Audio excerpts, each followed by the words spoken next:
The following content is provided under a Creative Commons license. Your support will help MIT OpenCourseware continue to offer high-quality educational resources for free. To make a donation or to view additional materials from hundreds of MIT courses, visit MIT OpenCourseware at ocw.mit.edu. Last time, we left off with a question having to do with playing with blocks. And this is supposed to give us a visceral feel for something, anyway, having to do with series. And the question was whether I could stack these blocks, build a stack so that I'm going to try here up. I'm already off balance here, see? The question is, can I build this so that let's draw a picture of it, so that the first block is like this, the next block is like this, and maybe the next block is like this. And notice there's no visible means of support for this block. It's completely to the left of the first block. And the question is, will this fall down? Or at least,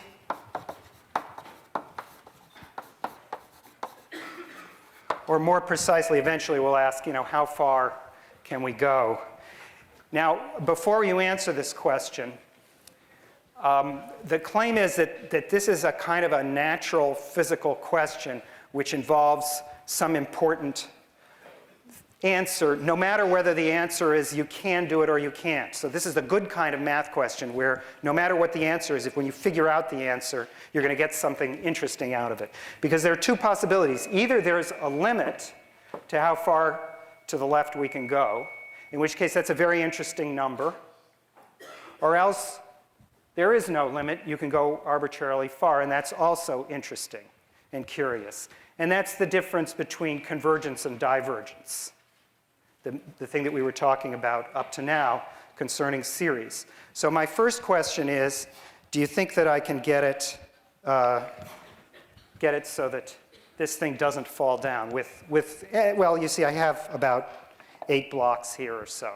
So you can vote now. How many in favor that I can succeed in doing this sort of thing with maybe more than 3 blocks? How many in favor? All right, somebody's voting twice there. That's good. I like that. How about opposed? So that was really close to a tie. All right, but I think that there was slightly more opposed. I don't know. You guys who were in the back maybe could tell. Anyway, it was pretty close. All right, so now I'm going to, because this is a real life thing, I'm going to try to do it, all right? All right, so now I'm going to tell you what the trick is. The trick is to do it backwards. When most people are playing with blocks, they decide to build it from the bottom up, right? But we're going to build it from the top down, And that's going to make it possible for us to do the optimal thing at each stage. So when I build it from the top down, the best I can do is, well, it'll fall off. I need to have it less, halfway across. That's the best I can do. So the top one I'm going to build like that. I'm going to take it as far to the left as I can. And then I'm going to put the next one down as far to the left as I can. And then the next one as far to the left as I can. Oh. That was a little too far. And then I'm going to do the next one as far to the left as I can. And then I'm going to do the next one. Well, let's line it up first. As far to the left as I can. Okay. And then the next one as far to the left as I can. All right. Now, those of you who are in this line can see. All right. I succeeded. All right. That's over the edge. All right. So it can be done. All right. All right. So now we know that we can get farther than, we can make it overflow. So the question now is, how far can I get? Okay? Do you think I can get to here? Can I get to the end over here? So how many people think I can get this far over to here? How many people think I can get this far? Well, remember, I'm going to have to use more than just this one more block that I've got. Right? Obviously, I'm thinking, actually, I do have some more blocks at home, but okay, we're not going to. But anyway, you think I can get over to here? How many people say yes? And how many people say no? More people said no than yes. All right, so maybe the stopping place is some mysterious number in between here. All right, well, okay, so now we're going to do the arithmetic, and we're going to figure out what happens with this problem. Okay, well, let's do it. All right, so now again, the idea is we're going to start with the top.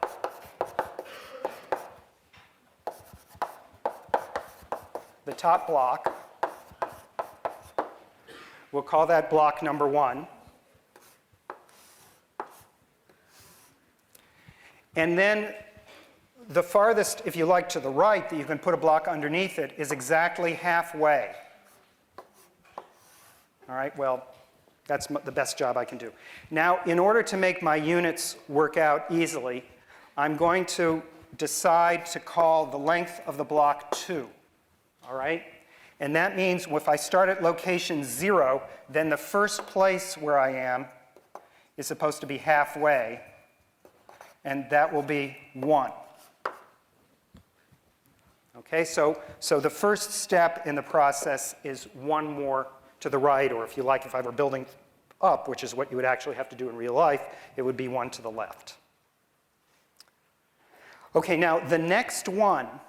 Now here's the way that you start figuring out the arithmetic. The next one is based on a physical principle, which is that the farthest I can stick this next block underneath is at what's called the center of mass of these two, which is exactly halfway here. That is, there's a quarter of this guy and a quarter of that guy balancing each other. All right, so that's as far as I can go. If I go farther than that, it'll fall over. So that's the absolute farthest I can do. So the next block is going to be over here, and a quarter of 2 is a half. So this is 3 halves here. All right, so we went to 1, we went to 3 halves here, and then I'm going to keep on going with this eventually. All right, so we're going to figure out what happens with this stack. Question? This is the best way to optimize your...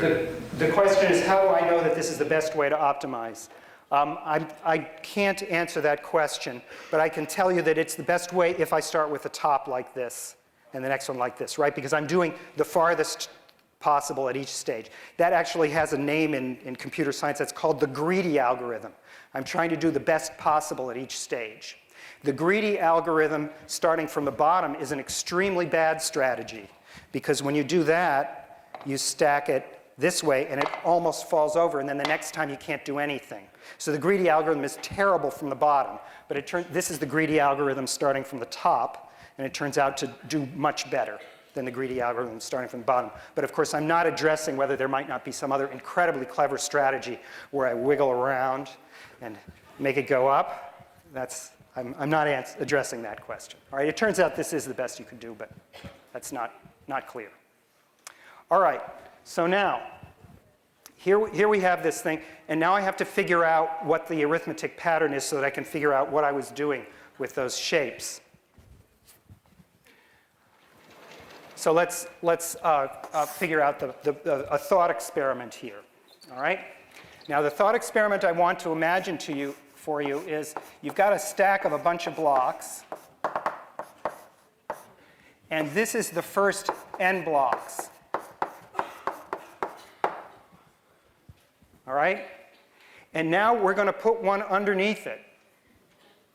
And what we're going to figure out is the center of mass of those n blocks, which I'm going to call C sub n. Okay? And that's the place where I'm going to put this very next block. I'll put it in a different color here. Here's the next block over. And the next block over is the n plus first block.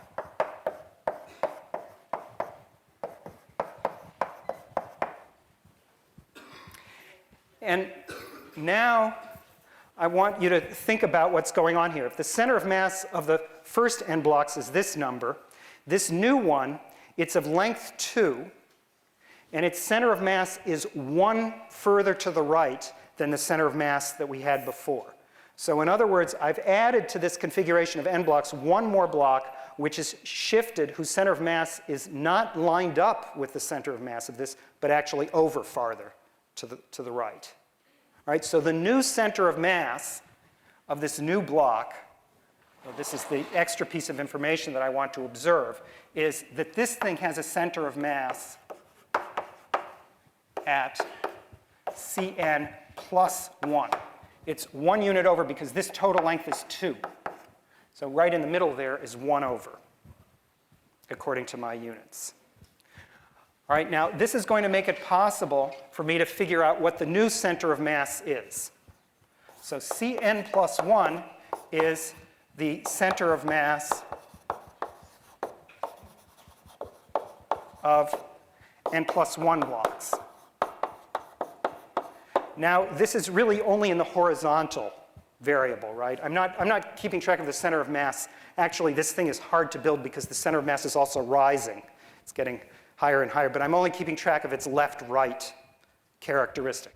So this is the x-coordinate of it.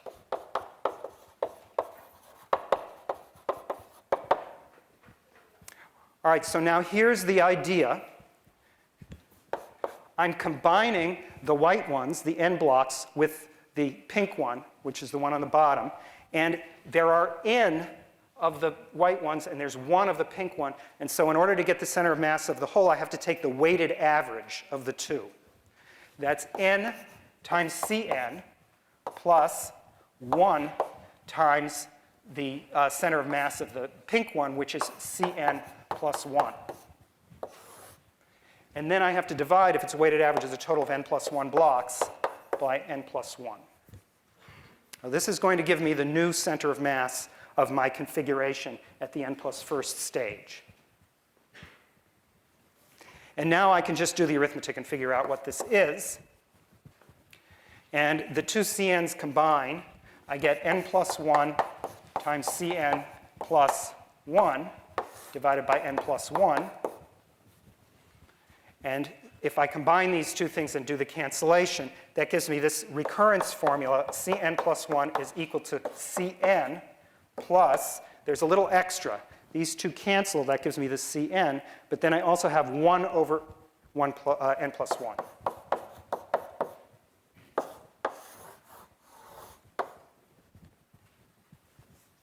Well, that's how much gain I can get in the center of mass by adding one more block. That's how much I can shift things over, depending on how we're thinking of things to the left or the right, depending on which direction we're building them. All right, so now I'm going to work out the formulas. First of all, C1, that was the center of the first block. I put its left end at 0. The center of the first block is at 1. Well, that means that C1 is 1. Okay? C2, according to this formula, and actually I worked it out, we'll check it in a second, C2 is C1 plus 1 over 2. Right? That's the case n equals 1. So this is 1 plus a half. That's what we already did. That's the 3/2 number. And now the next one is C2 plus a third. That's the formula again. And so that comes out to be 1 plus a half plus a third. And now you can see what the pattern is. Cn, if you just keep on going here, Cn is going to be 1 plus a half plus a third plus a fourth plus 1 over n.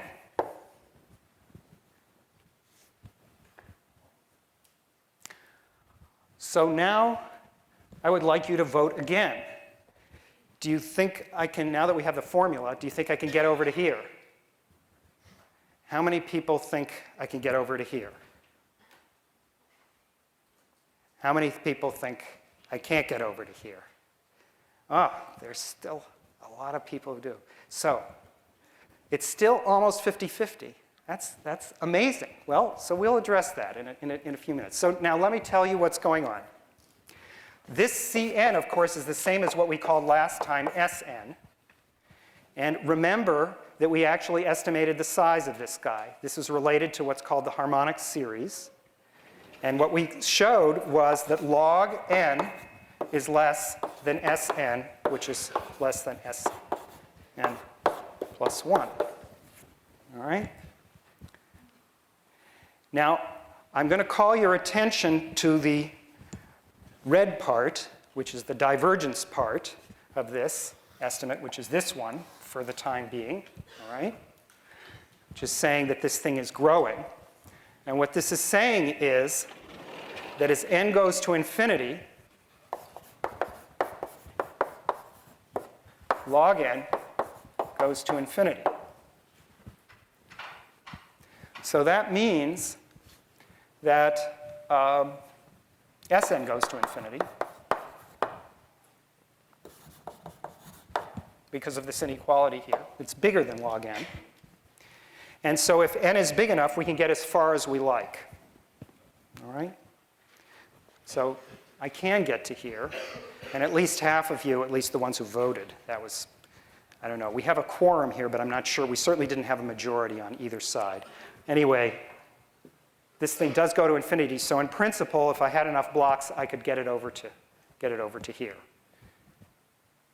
All right? And that's the meaning of divergence in this case. On the other hand, I want to discuss with you, and the reason why I use this example is I want to discuss with you also what's going on with this other inequality here and what its significance is, which is that it's going to take us a lot of numbers n, a lot of blocks, to get up to a certain level. In other words, I can't do it with just 8 blocks or 9 blocks. In order to get over here, I'd have to use quite a few of them. So let's just see how many it is. So I worked this out carefully. And let's see what I got. So to get across the lab tables, all right, this distance here, I already did this secretly. But I don't actually even have enough of these to show you. But, well, 1, 2, 3, 4, 5, 6.5. I guess that's enough. So it's 6.5. So it's 2 lab tables is 13 of these blocks. All right? So there are 13 blocks, which is equal to 26 units. Okay? That's how far to get across I need. And the first one is already 2, so it's really 26 minus 2, which is 24, that's what I need. Okay? So I need log n to be equal to 24, roughly speaking, in order to get that far. So let's just see how big that is. All right? I think I worked this out.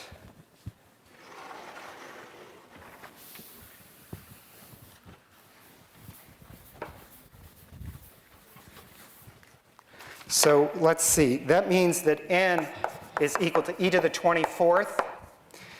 And if you realize that these blocks are 3 centimeters high, okay, let's see how many that we would need here. That's kind of a lot. Let's see. It's 3 centimeters times e to the 24th, which is about 8 times 10 to the 8th meters. Okay? And that is twice the distance to the moon. All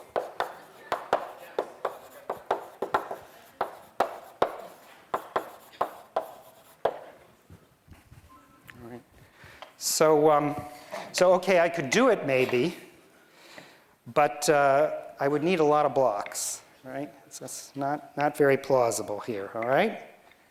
So those of you who voted against this were actually sort of half right. And in fact, if you wanted to get it to the wall over there, which is over 30 feet, the height would be about the diameter of the observable universe. So it's kind of a long way.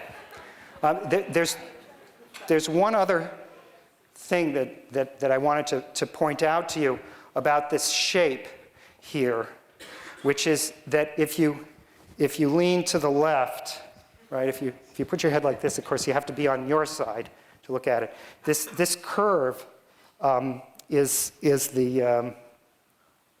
the shape of a logarithmic curve. So in other words, if you think of this, the vertical is the x-axis, and the horizontal that way is the vertical, is the up direction, then this thing is growing very, very, very, very slowly.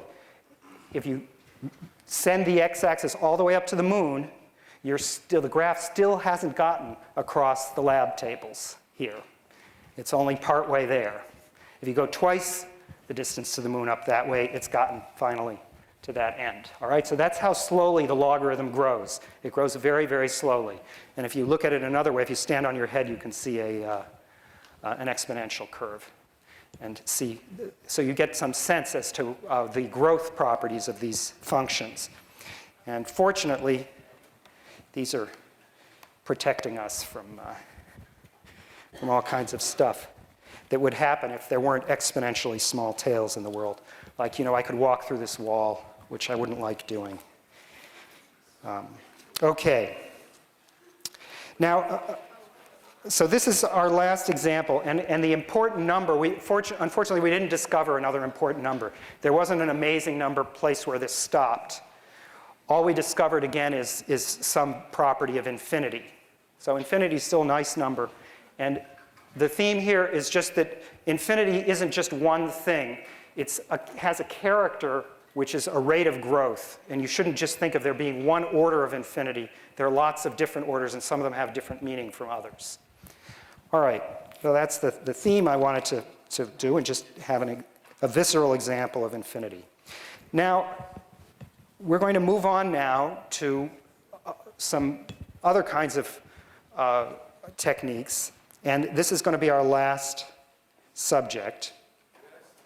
What we're going to talk about is what are known as power series. Now, we've already seen our first power series, and I'm going to remind you of that.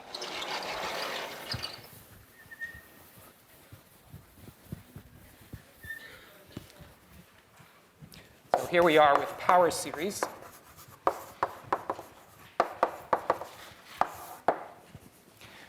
Our first series was this one.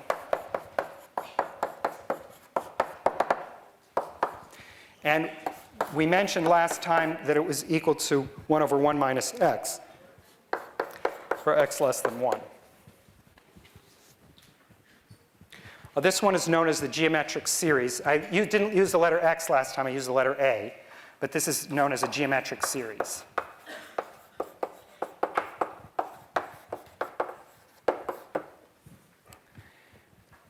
Now, I'm going to show you one reason why this is true, why the formula holds.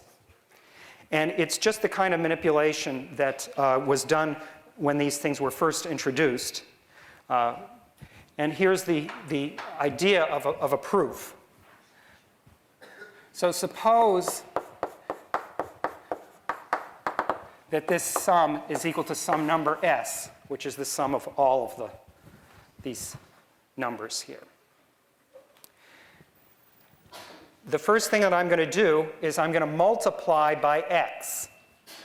Okay, so if I multiply by x, let's think about that. I multiply by x on both the left and the right-hand side. Then on the left side, I get x plus x squared plus x cubed plus and so forth. And on the right side, I get s times x. And now I'm going to subtract the two equations, one from the other. And there's a very, very substantial cancellation. This whole tail here gets canceled off, and the only thing that's left is the 1. So when I subtract, I get 1 on the left-hand side, and on the right-hand side, I get s minus s times x. All right?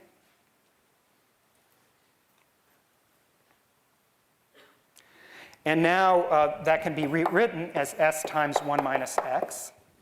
And so I've got my formula here. This is 1 over 1 minus x is equal to s. All right. Now, this reasoning has one flaw. It's not complete. And this reasoning is basically correct, but it's incomplete because it requires that s exists. For example, it doesn't make any sense in the case x equals 1. So, for example, in the case x equals 1, we have 1 plus 1 plus 1 plus, et cetera, equals whatever we call s. And then when we multiply through by 1, we get 1 plus 1 plus 1 plus equals s times 1.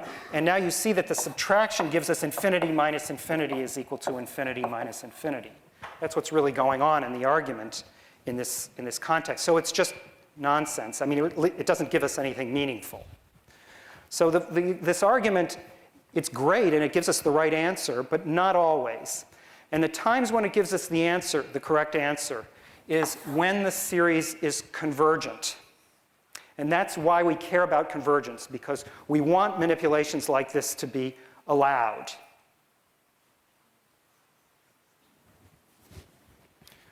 So the good case, this is the red case that we were describing last time. That's the bad case, but what we want is the good case, the convergent case, and that is the case when x is less than 1. So this is the convergent case.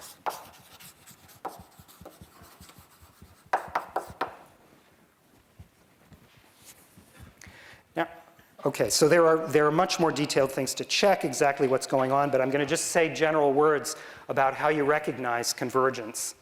And then we're not going to worry so much about convergence because it works very, very well. And it's always easy to diagnose when there's convergence with a power series. All right, so here's the general setup.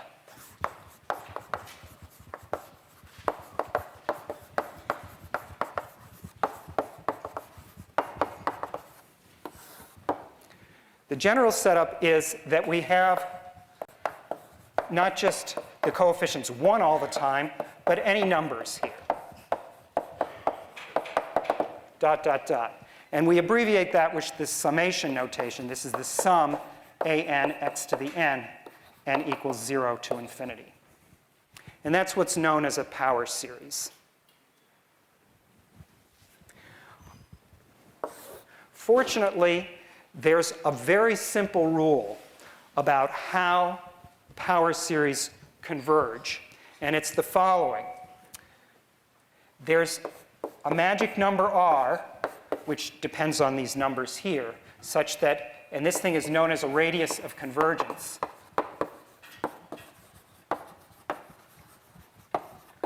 In the problem that we had, it's this number 1 here. This thing works for x less than 1. In our case, it's maybe x less than r, so that's some symmetric interval, right? That's the same as minus r less than x less than r. And this is where there's convergence, okay? Where the series converges. Converges. And then there's the region where every computation that you give will give you nonsense. So x greater than r is the sum an x to the n diverges. And x equals r is very delicate, borderline, and will not be used by us. Okay, we're going to stick inside the radius of convergence. Now, the way you'll be able to recognize this is the following. what always happens is that these numbers tend to 0 exponentially fast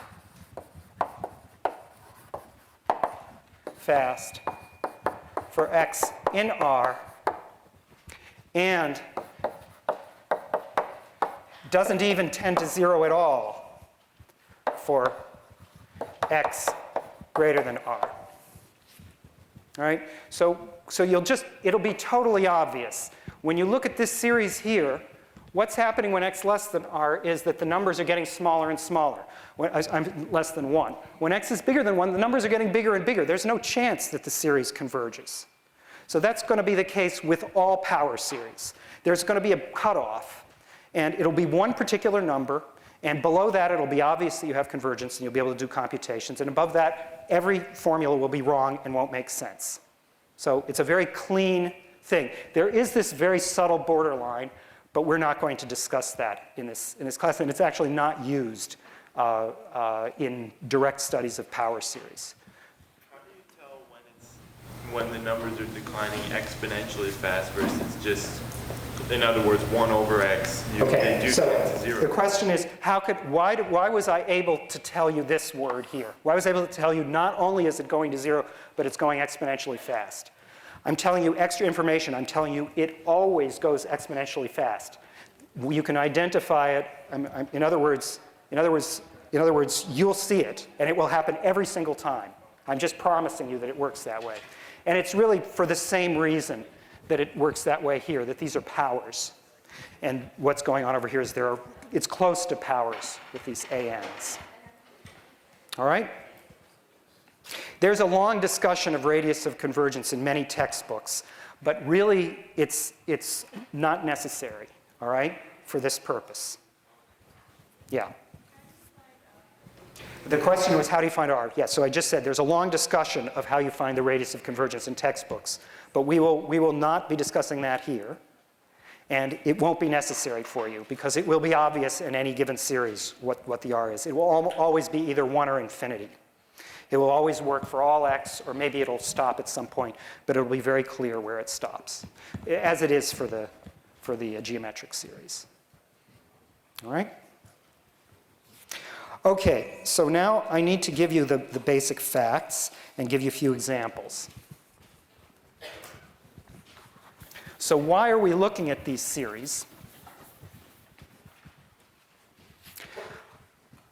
The answer is we're looking at these series because the role that they play is exactly the reverse of this equation here.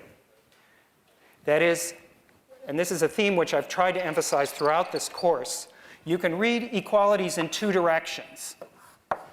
Both are interesting, typically. You can think, I don't know what the value of this is, here's a way of evaluating it. In other words, the right side is a formula for the left side. Or you can think of the left side as being a formula for the right side. And the idea of series is that they're flexible enough to represent all of the functions that we've encountered in this course. This is the tool which is very much like the decimal expansion, which allows you to represent numbers like the square root of 2. Now we're going to be representing all the numbers, all the functions that we know, e to the x, arctangent, sine, cosine. All of those functions become completely flexible and completely available to us and computationally available to us directly. So that's what this is a tool for, and it's just like decimal expansions giving you a handle on all real numbers. So here's how it works. The rules for convergent power series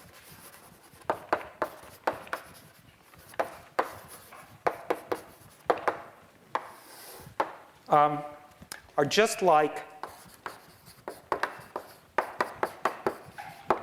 polynomials.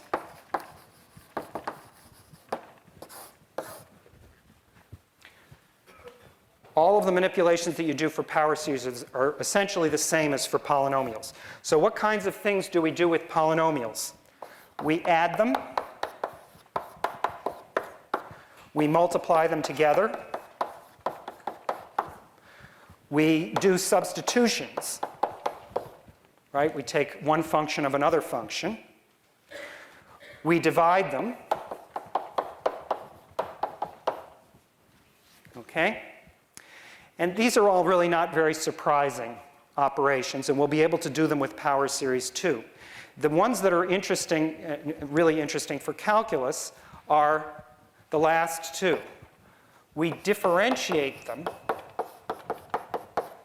and we integrate them. And all of these operations we'll be able to do for power series as well.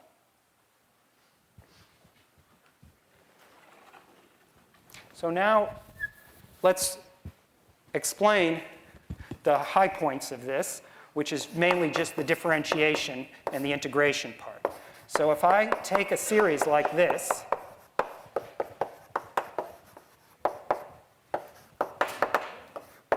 and so forth, the formula for its derivative is just like polynomials. That's what I just said. It's just like polynomials. So the derivative of the constant is 0.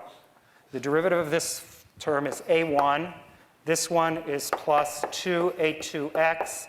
This one is 3a3x squared plus, etc. That's the formula. Similarly, if I integrate,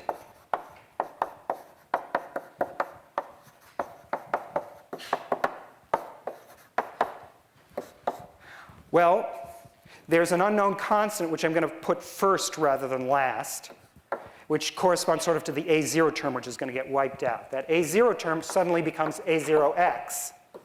And the antiderivative of this next term is a1x squared over 2. And the next term is a2x cubed over 3, and so forth.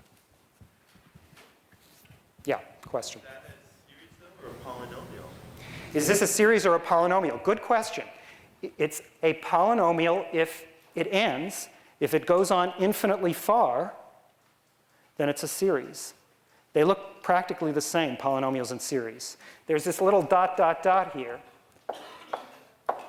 Is this a series or a polynomial? It's the same rule. If it stops at a finite stage, this one stops at a finite stage. If it goes on forever, it goes on forever. So I thought that series add up finite numbers. You can add up terms of x in the series.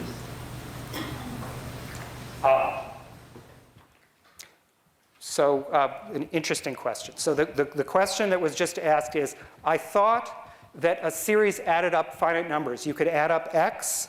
That was what you said, right? Okay, now notice that I pulled that off on you by changing the letter a to the letter x at the very beginning of this commentary here.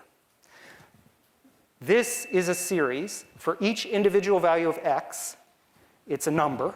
So in other words, if I plug in here x equals a half, I'm going to add 1 plus a half plus a quarter plus an eighth, and I'll get a number which is 2. And I'll plug in a number over here, and I get a number. On the other hand, I can do this for each value of x. So the interpretation of this is that it's a function of x. And similarly, this is a function of x. It works when you plug in the possible values of x between -1 and 1. So there's really no distinction there. It's just I slipped it past you. These are functions of x. And the notion of a power series is this idea that you put coefficients on a series, but then you allow yourself the flexibility to stick powers here. And that's exactly what we're doing. Okay, there are other kinds of series where you stick other interesting functions in here, like sines and cosines. There are lots of other series that people study. And these are the simplest ones. And all of those examples are extremely helpful for representing functions. But we're only going to do this example here. All right. So here are the two rules. And now there's only one other complication here, which I have to explain to you before giving you a bunch of examples to show you that this works extremely well. And the last thing that I have to do for you is explain to you something called Taylor's formula.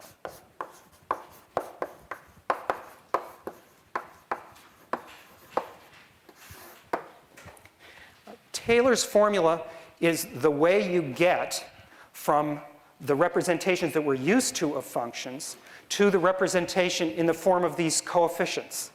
When I gave you the function e to the x, it didn't look like a polynomial. And we have to figure out which of these guys it is if it's going to fall into our category here. And here's the formula. I'll explain to you how it works in a second. So the formula is f of x. Turns out there's a formula in terms of the derivatives of f.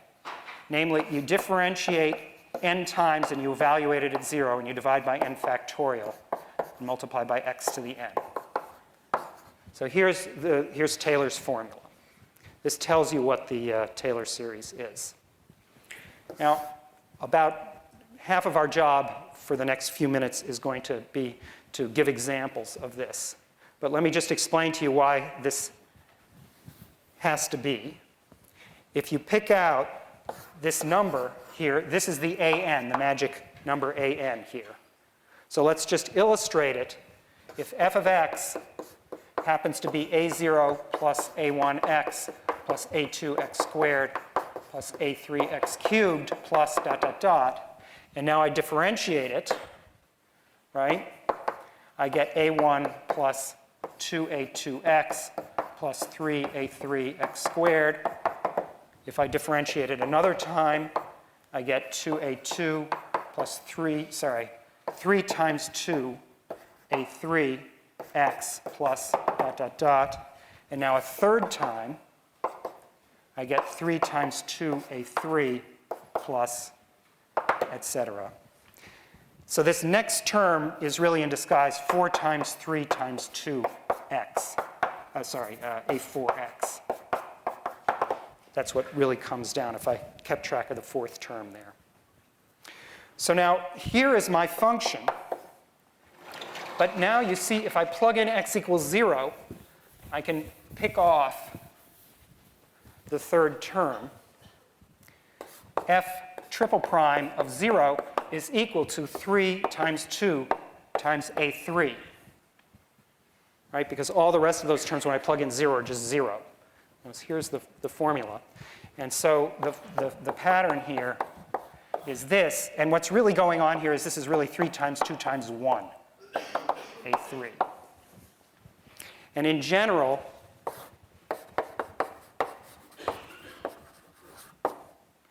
an is equal to f nth derivative divided by n factorial. And of course, n factorial, I remind you, is n times n minus 1 times n minus 2, all the way down to 1. Now, there's one more crazy convention, which is always used, which is that there's something very strange here down at 0, which is that 0 factorial turns out has to be set equal to 1. All right, so that's what you do in order to make this formula work out, and that's one of the reasons for this convention.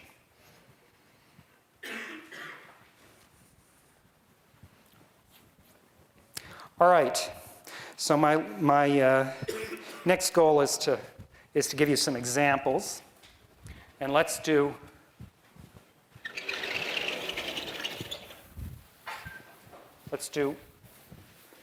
a couple. So here's, well, you know,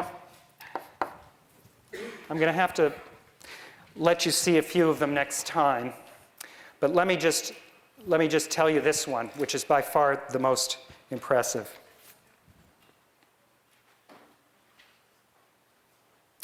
So what happens with e to the x, if the function is f of x is e to the x, is that its derivative is also e to the x, and its second derivative is also e to the x, and it just keeps on going that way. They're all the same. So that means that these numbers in Taylor's formula, in the numerator, the nth derivative is very easy to evaluate. It's just e to the x. And if I evaluate it at x equals 0, I just get 1. So all of those numerators are 1. So the formula here is the sum n equals 0 to infinity of 1 divided by n factorial, x to the n.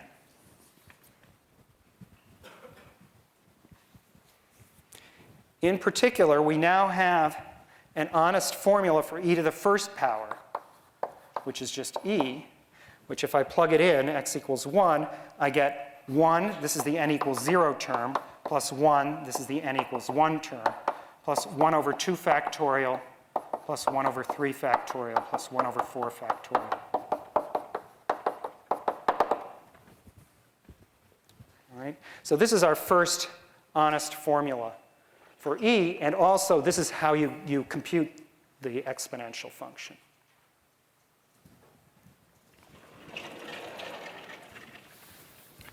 Finally, if you take a function like sine x, what you'll discover is that we can complete the sort of strange business that we did at the beginning of the course, or cosine x, where we took the linear and quadratic approximations.